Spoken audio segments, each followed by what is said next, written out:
I've run quite a few one-on-ones with Dell, and I love one-on-one games. So I set this in 1939, Argentina. So my prep consisted of, I rolled up 4 pre-mades. I just rolled them up in order, and then I picked the 3 best, made them the classes, outfitted them. And then I typed them up and put them on the Facebook group so people could select one. Dell had not had a chance to even look at any of that, so he literally came in blind. He did not have a character sheet in front of him for the whole session, which is cool. We talked about doing this a few months ago. What would it be like if I, ran a game and you don't see your character sheet, just you play your character? So this was kind of a by accident, and this is so simple it doesn't matter anyway. But he rolled up his name randomly. Hayden Stratford is his character's name. I gave him the mercenary because he had the most hit points. So if you're going to run a game like this alone, you need to be capable. And he has again, the character class is mercenary level 3. He had 27 hit points. He had a flashlight, revolver with 6 bullets, a leather jacket, which is AC 12. He had marksman, which comes with the class, and I chose this character for a pre-made. Revolvers +1, which means they get to add 1 to hit and to damage with revolvers. And then at level 3 he has demolitions. And then I just wrote, this is the background. This character is ex-military Great War veteran. There it is. That's the background. This is what I love about the OSR. You should have a 1-sentence background, man. You shouldn't be wasting a lot of time with background. And we were ready to go.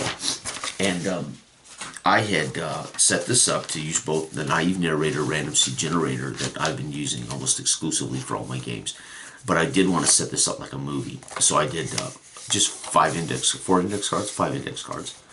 I wrote down the prologue, and all the prologue says is scene, midnight, Louisiana, swamps, bootleggers headquarters, hired by local sheriff to deal with it. So he has been hired illegally by a local sheriff to run bootleggers out of his county. That was an in media res prologue start. This took an hour. This was supposed to be over in, I figured this would be over in 10, 15 minutes. It took an hour. It was fantastic. Then I had Act 2. The government will contact, post this, we'll fast forward time. The government then solicits him, hires him to go down to Argentina to investigate why German expatriates that are sympathizers to the Nazis in 1939, they're up to something in the forest down in Argentina, the jungles. And they want to know a couple of things. What are they up to? And if you can acquire it or prove it or whatever, we'll pay you $2,000 American.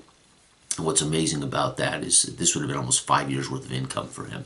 So 4 years worth of income for his character. So hard to turn that deal down, right, in 1939.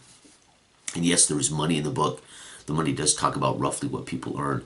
These are the little details that we don't have to have in a rule book, but actually are important if you're going to say this game is based on 1930s pulpy adventure, because that context becomes a motivator if you're going to play. Now again, Dell doesn't need any motivation, but I mean your characters, the amount of money that I can offer is relevant to the game, right? And then my Act 2 just said Rio Chico jungle. That's the river that off the inlet there out of San Juan. Oh God, I can't remember what it's called now. San Juan Port or something. And into the jungle from there, he would trek to the Nazi dig site. And then Act 3 is the Temple of the Gods. Whether if he survives and gets to the Nazi dig site, he could potentially do the Temple of the Gods. And then finally, epilogue, return, question mark. That was it. That's my prep. Okay. And then I would literally fade to at the end of what made logical sense at the end of an action or scene that would wrap up, and it would need to go to the next setup. And I scribbled down, as you can see, some of it's literally scribbled. I scribbled down a random seed chart with just 6 potential things that could happen while in the jungle. This was the jungle trek. A weather chart, and then I had a random encounter chart also. So the everyday event while he tried to find the Nazi dig site, the weather, which I just rolled one time, and then the potential random monster, which would have been panther, ants, native enemies, or darts, actually native darts, because they would shoot darts you might never see the natives, although you might see their darts. So they don't necessarily confront the natives themselves. And then that was a 50% chance there would be no random encounter. I named the three Mapuche. Mapuche are the largest native South American tribe in Argentina, southern Argentina, the Mapuche. And I gave him three basically guides, and I named them. And that was it. That's my prep. And then I scribbled out the temple before we started, and the map of the temple and the map of the surrounding camp. Right, that's it. That's literally was all of my prep. Took me about 30 minutes making the characters and coming up with the simple scenes. So Hayden Stratford, again, we start out, I explained to him that you have been hired by a sheriff here in some little county in Louisiana in 1939 to clean out bootleggers. And yes, you're a mercenary vigilante, and so you're for hire, but this is technically illegal. But he could have deputized him, but that's not what he wanted. He wanted him to have, he didn't want to be connected to this, and there were reasons for it. And so I literally put him in media res in a boat in the swamps at midnight, headed toward this bootleggers camp. And Hayden Stratford paddles in. He comes up, he hears a banjo, somebody picking a mandolin or a banjo echoing through the night, and so he follows that. He gets to a small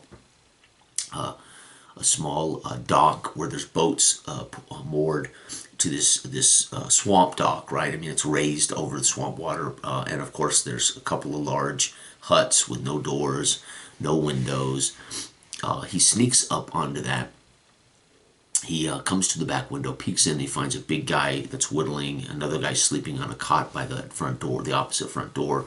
There's a shotgun laying up there, and then you can hear now easily right outside that door. He can't see the person, but right outside that door, he can hear it echoing through. Somebody is playing a banjo, so somebody's sitting outside that door. And then he decides he's going to slink down and poke his head in. And again, I'm making rolls. Every time he says I want to move, I roll to see if he's heard. So when he just narrates what he's doing, I just roll appropriately, right? So when he says I'm going to move down to the next door and peek in there, I make a roll to see if they notice him. And of course, it's a heavily modified roll based on circumstances and whether he narrates, whether he's speaking quiet or not, right? So he slinks down, peeks in a door there. There's no window there. There's a door, and it's attached to this building. And there's two guys sleeping on cots, and they're in overalls. They don't appear to be armed. When he steps out of that room and turns back, he's underneath. He's squatting now underneath the window. He hears them have a conversation. One of them comes in and gets some moonshine. He wants to get a slug of moonshine. And so he hears this happening as he's peeking in the other room. And as he turns to come back, that guy has brought the jug over, set it on the windowsill, and is peering out over the dock. And he's right under him, crouched under him as he's peering out. And I made a roll to see if he saw him, and he did not. So basically, he's crunched down under it. So Dell takes his gun out, sticks it up under his chin, shuts his mouth, basically, and whispers to him, be quiet. And then he lures him out, or he pulls him out of the window. Meanwhile, this makes enough noise because as he comes out the window, he kicks the moonshine, the big porcelain clay jug of moonshine onto the dock. And the big guy jumps up that's been whittling and comes running over the window to take a look. And they end up in a quick confrontation. So all I'm rolling here are reaction and morale checks, right? So I roll a reaction check to see how they respond to this guy with a gun who's pointing a gun at him and telling them, calm down, don't do anything stupid. I'm modifying that heavily, also by their want and their expectations of something, right? So in my bootlegger scenario, I had these guys paying out to the Chicago mob.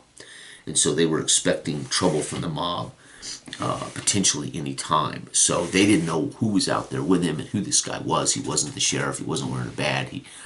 Anyway, he ends up coaxing them all out. This guy raises them all, wakes them all up when he sees Dell's character with his buddy. Dell moves around to the front of the building with this guy in tow, gun at his temple, and he basically uses this tactic with heavy modifiers, and I was rolling high anyway. So he was winning the reaction checks steadily and the morale checks, right? So I'd make a reaction check, and then I would make a morale check to see if anybody bolted or anybody got angry enough to, excuse me, the reaction checks were for their temperament and their willingness to listen or cooperate. And then I'd make morale checks to see if any of them would break down. Okay. And again, these guys are literally, they're basically, they're brewmasters for the most part. And of course, one of them's kind of their boss. And they're probably all family, like brothers and cousins and stuff like that. Anyway, so he has this long conversation. He does get this guy to admit that they can't just stop brewing up, even if they wanted to, because they pay 35% to the Chicago boys. Well, Dell's character thinks this is nonsense, doesn't believe it at all. And they go back and forth, back and forth, back and forth. And eventually, at some point, he gets him to admit the steels aren't here. The steels are on a little island right out there, and he points out into the swamp. Well, again, Dell doesn't believe this, but he's got to investigate. So he ties up 4 of them, and he leaves them, literally. So he bundles them, he ties them, and he drops them into the swamp, but he loops the rope so they won't sink into the swamp, but they'll bob there, basically able to be submerged a little bit, but not float away or sink. But meanwhile, this is crock water. So there would have been a potential. In reality, I probably would have rolled a percentile chance that one of these guys would have been crocodile food, right? But I didn't. I mean, it's at this point, it's not important yet, right? It would have been important if he comes back, maybe. Okay, so he leaves 4 and he takes the big guy, he takes the leader he's been talking to, Charlie. And they load up in a boat, and they zip off in this old little motorboat across this dark swamp, and sure enough, to a little island. And they dock in the mud. This has no dock. The boat just slides up into the mud. And this guy stands up, yells out, "Boys, we got company," and he dives into the mud and starts trying to roll away from Dell's character. So now Dell knows, okay, so there is something up there, and he's just sent off an alarm. So Dell's character calmly jumps out of the boat and sticks a gun to the guy and says, "Get up and shut up. Get up and shut up." Doesn't shoot him. He just tells him, "Get up and shut up." Meanwhile, he hears some young voice yell down, "Charlie, is that you? What's going on down there, Charlie?" And Dell tells him, "Tell him nothing. Come on down here, boys." Meanwhile, Charlie says, "We need some." He says, "We need some moonshine. We got some high school kids. They want some shine. Bring down some shine." And so this young boy comes running down the hill, about 18 years old, with a couple of jugs of moonshine, and he sees that his uncle, turns out it's his father. He's his son. He sees his papa's being, is under gunpoint by a stranger. And he drops the jugs and starts to run away as they're yelling. And meanwhile, his cousin is still up there at the still, starts firing off into the dark, trying to shoot at whoever he thinks out there. Well, Dell's character shoots at the boy, trying to scare him, and misses and hits the boy, right? He actually tried to shoot for the mud at his feet to scare the boy into listening to him. But because he missed, he actually wounded him. I let him choose whether the wounds were lethal or whether they would wound him or incapacitate him, and he chose to incapacitate him, so the boy passed out with an injury to his foot. He ended up, at this time, it made angry Charlie, because that's his son he's shooting at. So Charlie, at this point, spins around, and they end up in a fist fight, basically a fight, or they were going to end up in a fight, but he gets 2 shots off. One misses, the second one point blank, blows his shoulder. Would have killed him, but again, I gave him the choice. Do you want to kill these guys, or do you want to make these incapacitating wounds? Do you want to be just a cold-blooded murder, or whatever? And he chose, no, I want to incapacitate him. So we describe how the wounds, blows his shoulder out. He falls down on his knees in the mud, lays down, and he's bleeding out, and he's unconscious. He then is yelling up to the boy, "You done shot your daddy and your cousin," and he's trying to convince the boy to believe that he shot his own kin. And as he starts to head up toward the still, the little cabin with the stills in it, he hears something running through the woods to his left, and he realizes the boys left the still. So he turns and just sprints directly toward it, all caution to the wind. And I roll again. This thing has, I think, 1 shot. I roll one shot. It hits Dell's character in the side or shoulder on his way, and Dell still got a flashlight and his pistol, and he's down to like 3 bullets at this point. Remember, it's a 6-shooter. Might have been down to 5 bullets at this point. I can't remember. No, 3. It was 3 at this point. And so he just says, I'm going to shoot into the tree so I can keep the boy in cover. I want to make the boy stay in cover, and I'll circle the tree and try to club the boy. And so he does. He makes the shot on the tree. I make that an easy AC-10 check because it's not moving, and he has a flashlight. He's running, so we just make it a pretty easy AC-10 check. He shoots the tree. The boy stays. That gives Dell basically initiative on the first melee encounter. He comes around the tree. He clubs the kid with his pistol butt, stuns the kid. But the kid, of course, I make a morale check. And the kid responds with, I think it was a 3. I rolled like a 3, a 1 and a 2. So the kid starts swinging this rifle at him like a baseball bat and clubs him in the side. And so Dell's character at this point is taking some non-lethal damage. He's been smacked by the big guy. He's been smacked by this kid twice. Anyway, he finally gets this kid. He pulls that gun around after he punches him a couple times, sticks it in his face, and says, "Boy, you shot your uncle. Just calm down." And I make a heavily modified morale check, and the boy gives up. And he's crying, "I shot my uncle." This boy really does think that he shot his uncle and his cousin. And he said, "Well, I don't know if they're dead. Let's go back and check on them." So he drags the boy over, makes the boy check on them. They're alive. So the boy's sobbing and weeping. "Well, but I wasn't trying to kill him. You got to testify." The boy's begging that he'll tell the police he didn't mean to do this. Meanwhile, he doesn't know Dell's character, Hayden, shot both of them. Okay. So he talks to the boy, and he tells the boy, "You need to load these men up in that boat there, and you need to take them back to the hospital down in town." So he helps the boy load up his uncle and the unconscious cousin and the unconscious uncle into a motorboat, and he says, "Go straight back, get in the truck, and take both of these people straight to the hospital." And so he helps the boy. The boy does, and it motors off. He hears the engine in the distance as he disappears into the darkness. And then he turns his attention on up on the top of the rise of this little island. In the trees is the silhouette of it looks like a 2-story house. And so he makes his way up in the darkness to that and pokes his head in. And sure enough, it's basically again another large shack with a tin roof where they sleep up top, and down below are a couple of stills pumping away or working away. And lots of moonshine that is either getting ready to be shipped out or they just sell it from here. This is their inventory. And they keep it away from the mainland, right? So it can't readily be attacked or destroyed by G-men, right, or whatever. And so he sets it all alight, burns it all to the ground, and that's when we fade to black on the prologue. And that took about an hour. So our in media res prologue start was an hour, which was fine. We don't care, but I thought that's pretty amazing. We had a pretty remarkable entrance. We fade up, and I tell him that it's been a couple of months since this incident, and he's in Kansas City in the holding cell in an interview room at the Kansas City Police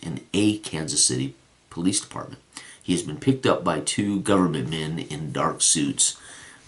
They've not arrested him, but they've asked him to come, and they've put him in this interrogation room, and they leave. And meanwhile, another older gentleman comes in, dressed the same, federal man, shows him, basically flashes his badge, sits down, offers him a cigarette, and he says to him, "Listen, you were in the war. We've been tailing you. We know who you are. We know what you do. You're a vigilante. You take out bootleggers, moonshiners, and wife beaters, and you do it for a pittance. Don't you want to do more? Don't you want to do something greater for your country? You are a veteran of World War One. We have a job perfect for a man like you, but you can't be tied to the American government." So he gives him this spiel, tells him, "And this is what we want you to do. This is what we're looking for you to do." And Dell's character listens and says, asks a couple of pointed questions, and then looks at the contract, and he has a Department of War dossier on Argentina, right? But he tells me, of course, that his character looks at everything, but he can't read. So Dell's admitted his character, Hayden Stratford, is illiterate, which is interesting. And they show him the con. He goes, well, how do I, what's the deal here? And he said, well, we've got a contract. And he spins it around, slides it from him, and says, you sign right there. It's worth $2,000 to you when you come back with evidence, or when you come back with the goods, or at least find out what these expatriate German Nazi sympathizers are doing in Argentina. And we can't be involved because, it's 1939. It's getting a little, and we just, we can't necessarily be directly involved. We will provide you a means to get down there. We will provide you with guides to Miami. And from Miami, they'll put you on a plane. That plane will take you to Argentina. You'll have guides that will take you into the jungle. Don't worry, all that's taken care of. And here's a satchel. Upon your return, you give this stuff you give all your information to this Miami men, and this Miami men will contact me. You'll be paid. That simple. And so he says, all right, what else? What have I got to lose? And 2,000 again is 4 years worth of income for most people. So he's set, right? He wouldn't have to chase down wife beaters and moonshiners and minor thugs. He wouldn't have to be a vigilante for hire, right? Okay, so that ends Act 2. So Act 2 was basically the offer, right? The opportunity, the contract offer. So we fade to black, we fade up, and it's already been about 4 days. I described how he landed there. They went up the inlet to the river, got on the river with these these are Mapuche Indian guides. They're little Indians. They all carry 7-foot blowpipes. I mean, these guys but they're very friendly. They're, they speak a little bit of Spanish. They speak a little bit of English. And of course, they speak their native tongue. And they go down the river Rio Chico, and they for another couple of days, and they offload, and that's where, and they hike into the jungle, and that's where we actively start. So this was all narration going into Act 3, which is, or Act 2, excuse me, which is the exploration into the jungle, trying to find the Nazi dig site. And he needs to make a roll. And I say, you've been now at this little village, a Mapuche village, has been very friendly. They fed you, they're taking care of you, and you're resting after your trails, right? Your flight in, your travel up the inlet, you travel up the river, your hike into the jungle, you're resting for a couple of days. Meanwhile, you need to make a saving throw versus illness. You've got a fever. And he fails. So immediately he has -1 on everything. And he suffers 1d4 hit points every morning. So every morning that he gets rest, or every time he has any kind of sleep, I'll give him a chance to make a saving throw to stop this, to break this fever. But if he fails, he's going to take 1d4. Okay, so he fails. So I describe how he's groggy-headed, and his bones ache, he's sweating, he's got a fever, he's not well. And the little tribal leader and his buddy, one of his 3 guides, comes in, and he wants to negotiate. He wants his hat. And we have this moment where, matter of fact, he wakes up and his hat is on the head of this tribal leader, and he takes it back and he gives him something else. But he comes in with a woman, and they negotiate. And his friend that's been his guide in, Turcoy or Touré. Touré is his translator with this Indian chief. And this Indian chief offers him some grotesque thing to drink, obviously for his illness, his fever. And Del purposely rolls to see if his character has the willpower to drink it. And he fails twice. So twice Del can't get this down. And I really appreciate that, because we're playing in character play, narrative rich in character play. Or I say narrative focused, not rich. Narrative focused in character play. So you want to play the game from the perspective of your character, not to win the game, not to strategize to be successful. You want to, so you can make that decision that you choose in the mindset of your character that, of course, I'm going to drink this. I'm sick. I'm miserable. I'm willing to. If you know your character that well, or choose not to because your character says, "There's no way. I'm already sick. I'm not going to. I don't know what that is." So you could make those conscious decisions, but here Dale says, I don't know. I just don't know what my character, in a way. And so he rolls, and it's kind of fun, right? It's kind of fun that he's even leaving some of these decisions to his inability to control his own willpower, so to speak, right? Which many games do as an actual system device, right? Okay. So twice he tries to drink this, he can't get it down. The old man tells him that he has the 2 hunters that discovered the Nazis are waiting out front. And Touré and one of those hunters will lead you to that location, and then you're on your own. And so he says, I might as well go now. So he stands up, stumbles out, and Teray and one of these hunters lead him off through the jungle. And it's a long way. And they travel quite some time, and they camp. He discovers the ants in the middle of the night, sleeping on the floor. He gets attacked by the ants. He's able to control himself, but yet again the next morning he fells his save. He suffers another 1 die 4 points of damage. He's still at -1, and he wakes up, and the guy Teray's got his hat on his head again, and so he's like, "Gee, give me my hat." Takes his hat and gives him a necklace or something he's got, and it's kind of a fair trade. Now they do that back at the camp, but this one, but he wakes up the next morning, he's got his hat on. Give me my hat. So, and he has no teeth, so he smiles at him. He has no teeth, no upper teeth. He has lower teeth, and so they're back off, and they travel for another 6 or 8 hours the next day in a canopy, a constant rain, except the canopy protects them from just getting totally drenched most of the time, but it's still misty, it's still soaking wet, hot. It's summertime. And there's plenty of insects, humidity, and again he's feverish. They trek off and they stumble across 3 Nazis. They're not Nazis. They're German expats, but they're technically sympathizers to the Nazis. But they're not swastika wearing or uniformed up army men, right? They're German sympathizers, and they are Germans. They find 3 of them in a large truck that's buried up to its axles in the mud, and they're unloading the truck, and they're working on the truck, and they're building an impromptu cab. Clearly this truck was en route somewhere and got stuck. And they decide they're going to sit there until dark, until they go to bed before they do anything. And Dell's character, I say you have to make a willpower check, for a couple of things. One, you're squatting here in the mud, in the cold, in the wet, and ants are crawling all over your, in your pants, and you have to make a roll to be able to stay still and to not lose it. And he makes a willpower check, fortunately, and he was able to just deal with it and kill them quietly and fight them off and ignore the bites and the stings.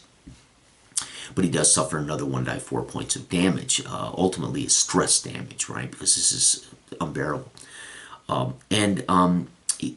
He manages to get some sleep there, but he fails his save when he wakes up, therefore he can't recover any hit points. He's still at -1, so he still has not able to break this fever, and he sleeps for a few hours until about 1 in the morning. He sneaks into their camp, and he apprehends one of them. And he talks to him briefly, goes through his stuff, finds a map. The map is literally, it's something scrawled on an Argentina map through this forest and to a spot on the map. So he knows that this is at least a map going to where he thinks they were headed. He can't speak German. He can speak just pieces of German from the war, but there's really no way to communicate with this guy. He decides to bring him out of the tent. When he does, he finds his 2 friends have killed with their darts the other 2 Germans. So he looks out, and they're both laying there with these darts sticking out of them, blood-soaked shirts, and they're smiling, look what we did. We killed the other 2. And so he says, okay, fine. So he ties this guy to the truck. He climbs into his tent, because these tents are ground protected. They're up on cots off the ground, so he can sleep without fear of snakes or ants, mostly. And he goes to sleep, and he sleeps. Well, let's put it this way. He sleeps so hard that they have to wake him in the morning. And again, he fails his save. So he loses another 1 die 4 hit points. At this point, he's down to he started the game with 27 hit points. At this point, he's down to 15 hit points, all from fever and the stress from these ants. And that's it. He hasn't had a fight. He hasn't had any kind of, just this fever he's been dealing with, and which is also affecting his rolls. So the next morning, he wakes up, and this guy's wearing his hat again, and he takes his hat, and they have a laugh, and they're out the tent, and they get the German up, and he basically smacks the map and says, "Oh, take us to this." And the German turns, tied up and gagged, and is leading them stumbling off into this makeshift road that clearly another baggage caravan plowed this through the jungle, right? So it's not like this is an old road, but it's been made recently by obviously an entire expedition. So it's not going to be hard to follow, right? I mean, it's been carved through the jungle, but he's following this German. And I roll at one point natives. I roll the native hostile natives, and I make a roll for, he makes a roll to see if he perceives it, and he fails. And the two little Indians I roll for, they succeed, and I describe that they literally get spooked and they sprint to the left off into the jungle and disappear. And he's standing there, and the German hears him and turns around and looks at him, and they're about 15 feet apart, staring at each other. And I rolled darts, one dart for Dale, one dart for the Nazi. I rolled two darts, basically two shots, and I describe how two darts hit the Nazi. Dell, I missed Dell. It was like a two, but the Nazis hit with two darts, and he stumbles forward. Dell sees him hit him in the shoulder and the chest, and he looks up and he comes stumbling toward Dell as the poison quickly puts him to his knees, and he falls out dead. And Dell says, the minute I see those darts hit him, I'm turning, and as he's coming toward me, I'm running off, chasing my friends into the jungle. So Dell runs, and I have him make a direction check, so to speak. Can I follow these people? And these Indians, literally, if they don't want to be seen in the jungle, if they don't want to be found, they will not be, right? I mean, they're that good, that capable. And Dell's character's feverish and sick, and he's just running to get away from whatever. I describe as he leaps off into the jungle, he hears this. For the most part, it is it's a horn that these natives use, and it's like a screeching tonal, right? But it makes like almost like a jaguar kind of sound. And I said he hears this start when he leaps off, and as he runs for about 15 minutes through the jungle trying to find his friends, he hears this constant tone. These natives use it to strike fear in their enemies, and so those other two little Indians would certainly have been terrified of these natives and this horn. And that's what these horns are due. They're meant to mimic the screams or yells of warriors or cats. In about 20 minutes total, that stops, and he realizes they haven't been pursuing him. They've just been blowing this horn and doing something back the way he came. So he hides there for a minute, rests for a little while, and he decides he has only one choice. He's got to go back. And so he hikes back to where the German is killed, comes and I said, that's not a problem. You can at least turn around and go back. No problem there. But I had made a roll. So I rolled to see if he could find that direction. He had. So when I said to Dell, no, it's not a problem, I think he was surprised, but I had made the roll. I think I even told him that. So he heads back. He comes back to the old trail, finds the German. Has now been stripped. His pants and boots are gone. They leave him with his shirt with the two darts are broken off where he fell. Anyway, but they have obviously come to this area and stripped, and they use that horn probably to keep any counterattacks, right? While they strip this German of everything he had that they thought was of value. And when he steps out and he sees this, he's looking. His two little Indian friends step out beside him, so they have been probably hiding in the jungle and probably had an eye on Dell's character the whole time. He just didn't know. And Dell's character looks at him and says, "Let's go. We got to keep going." So they hike to a drop. It's a steep, muddy, rocky drop over the canopy of the jungle. And the two Indians tell him, this is as far as we go. Down there, you'll find it. We don't go any farther from here. And then they just back away and disappear into the jungle. So Dell's character, again, still sick with fever, looking down this steep slide.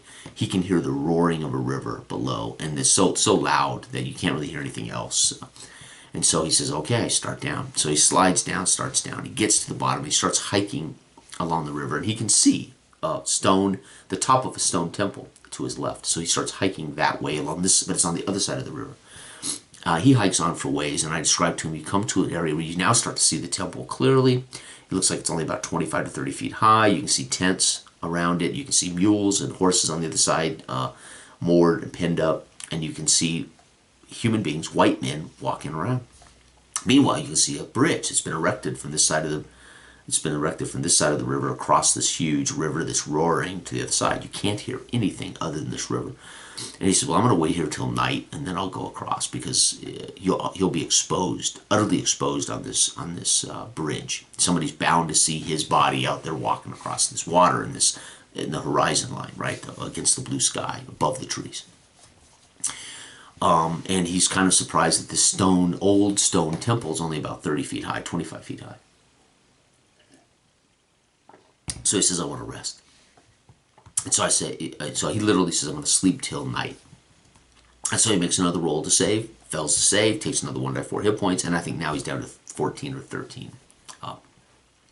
Has not broken this fever the entire trip, and he's been out here another 3 or 4 days from the original start, which was like 4 days. He's been out here like 8 days, right? But I've only made him roll for the adventure. So he gets up and he hikes now with his flashlight along in the darkness along. As you can see, there's not much going on across there, but you can see a couple of lanterns that are hanging in this little camp. Crosses that bridge easily, gets out, and he immediately goes over and he lets all the livestock, the mules and the horses, out of the pen. And he takes one and he ties it about 30 yards into the forest away from him, 30 feet. He goes back. I described to him what he couldn't see from the other side because it was below the horizon line in the trees. It is this huge canvas that's been stretched across a dig. And the dig has a gaping front hole where they go down into this. And there's this canvas, almost like a tent top, stretched across what can only be probably a dig site below it. You can't see it, but you can see a black mouth where you can go into it. And of course, this is right in front of the temple. And the temple, again, is about 30 feet from here. So he makes his way in the dark around, looking for crates. No, I say, there's no crates, there's no vehicles. There's carts, there's lots of tools, there's about 4 tents. There's 2 Germans here eating, talking. There's lanterns hanging on impromptu limbs that have been jammed into the ground. They just hang there. And he goes up, climbs up a couple of spots on the stone thing to see how high it is, looks down, gets a little bit of a bird's eye view, climbs back down, comes around, and then he lures these 2 Germans away with,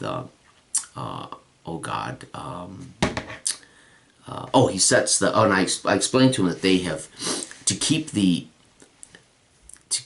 insects and predators from getting to their mules and the horses in this pen, they saturate the ground. They till up the ground with kerosene and gasoline. So basically they till up this pen, and all the soil, the muddy, dirty soil, is been totally saturated with kerosene or gasoline. And that's how they're keeping. And then they're obviously feeding the animals out of barrels, right? Or grain sacks, feed sacks.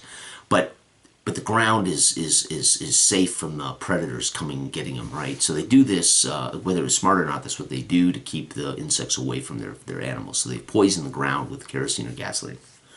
And so Dell has already released the animals, and he lights the ground on fire. And I said it broils. It's like you see it go whoosh, light up, but it's just like this it's like a blue boiling flame low to the ground as the mud just catches fire. It's like the ground's on fire, but it's not flames snapping. It's this lit ground of flame. And it lures these 2 over, and then they start yelling and screaming for their friends, and these guys all come out of their tents running, and they all start looking for the horses, and they're scrambling around. They're pitching with shovels dirt on the burning ground. Meanwhile, he sneaks into the dig site, and he has to make a drop, 8-foot drop down. He fails his dex check, still fevered, stumbles, rolls down deeper into this total darkness, and he bounces up against something. He gets up, turns on his light. Again, he's in this, he can't tell, but he flips his light on. He's really about 20 feet below the canvas tent. So this thing it's really a deep hole, right, where they've been excavating the temple base until they found a door. So that the Germans literally came to this temple and began to dig down, right? That's what they did. So he bumps into a crate. He looks at the crate. Crate's full of tools. He bounces his light around, sees that this goes deeper, and he can see down about 50 feet from him is a door. They found a door, and they've obviously penetrated this temple.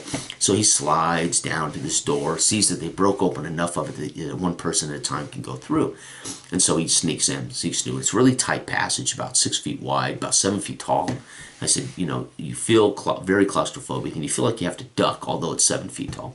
He winds his way down and comes into another room, and his light reflects back at him and keeps reflecting back at him. So he turns the light where he can get a kind of a horizon edge look, and it's this yellow gleaming stuff. And he walks over and he touches it, he feels it, and he decides, and I said, make an intelligence wisdom roll, see what you can do. And he succeeds, and he discovers it's gold, and he feels it, and it's as high as he can reach, and it's as far out as he can go, and he flashes his light as high as he can, can't see the top. it looks like a huge block of gold, gigantic block of gold. And so Dell, as Hayden Stratford says, now that I know what's going to fund that, what's going to help fund their war machine. And bingo, he's right. They're ultimately they found gold, and they're gonna use this gold to fund the Nazis, right? Okay. So he decides, though, he needs to know how far it goes to the right and the left. So he goes left first, and he goes all the way down to the end. He hits the stone wall, and on this side, he sees they've been carving blocks of it out, gold soft enough that they can dig it out, and they've been piling it up, and they've been putting it in wheelbarrows. They obviously haven't started bringing it out yet, but they've been preparing this stuff to be shipped when they need to or used.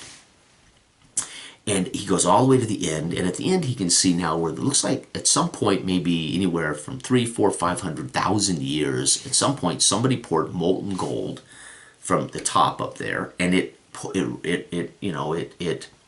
molded down over whatever this is, and then seeped, what was left over seeped in a crack in the floor below it, probably leaving who knows how many inches deep of solid gold pool.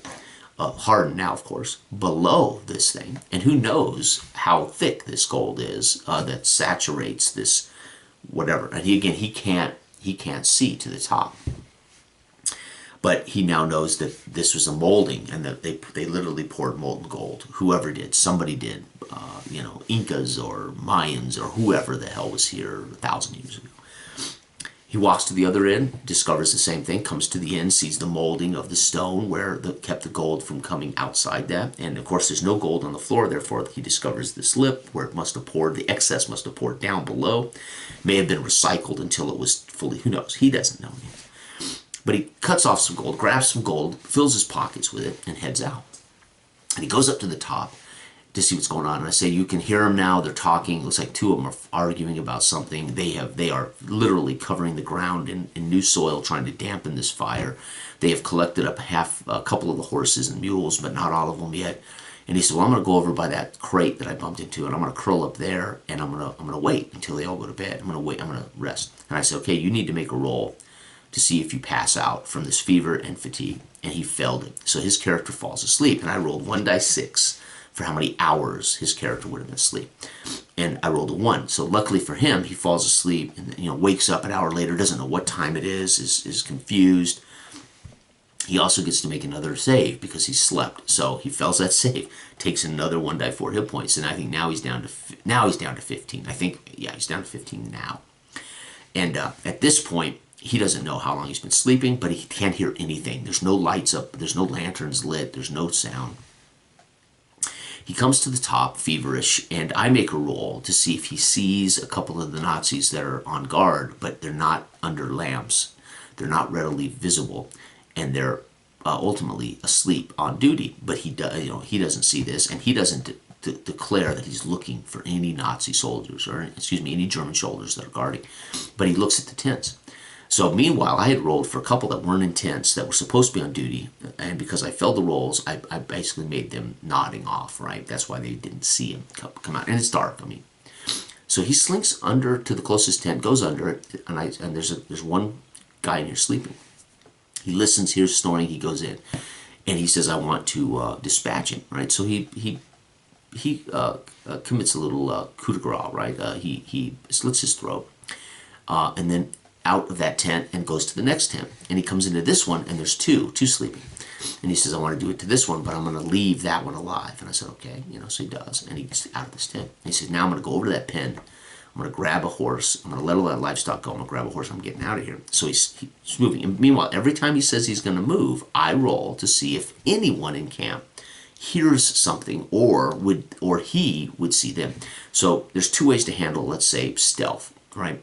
One, it could literally be, do they hear him? And then they would start investigating. Or two, can it be his being exposed with the roll could also mean him bumping into one that's walking across the guard, right? So again, we can narrate however his stealth is exposed, right? So He gets to the pen, he opens the pen, I make rolls. Every time he says he's doing it, I open those and I smack the horses and I'm telling him, get. I make a roll because he's making noise. And I describe that he hears somebody behind him. He turns, he's got he's got one animal in his grasp. He turns and looks, and this guy, groggily German who just woke up from watch, putting his cap on, comes stumbling over and says, clearing his eyes of, who are you, kind of thing. And they end up in a fisticuffs. And of course, this goes around for a couple of turns. He's yelling, by the way, rousing all the other guys in camp. And I described to Dell that you hear one person screaming at the top of his lungs. He's obviously woke up and found his buddy has been killed. And so he's screaming in his tent, oh my God, somebody slit the throat of my friend, Ludwig, right? Anyway, and I described that you can hear him coming out of the tents. The tent flaps. You can hear him yelling and screaming as they're trying to find who's yelling. And he's in this fight, and I described to him the German is taking evasive defensive maneuvers, so he's a -2 to both his hits.